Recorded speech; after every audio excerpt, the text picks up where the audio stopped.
Nagbago na ang loob nitong si Almira, kung kaya't hindi na siya kayang kontrolin nitong si Magnolia. Wala nang magagawa si Magnolia kundi ang gumawa na naman ng isang sangkap nang sa ganun makuha ulit ang loob nitong si Amira. Hindi na nga kasi masikmura ni Amira ang mga ginagawa nitong si Magnolia. Nagtataka rin siya kung bakit ganoon kalaki ang galit niya sa mga Terra. Magugulantang na lamang siya dahil ito palang lahat ay nakaplano na. Maging sina Alex at itong si Rose ay magugulat. Kaya pala noon pa man ay naghihinala na sila dito sa mayordoma nga nitong si Amira.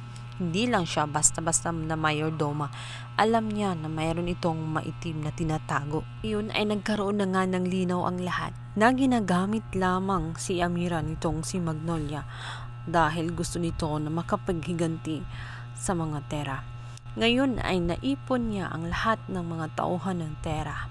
Pinipilit niyang gawin si Amira na isa-isa nga niyang tanggalan ng buhay ang mga Terra.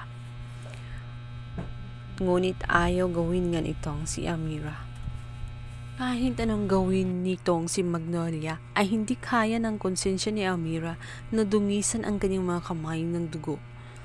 Kung kaya't mapipilitan na lamang ang mga ito na mag-volunteer kung sino ang mauuna dahil na rin sa pagnanasa nitong si Magnolia.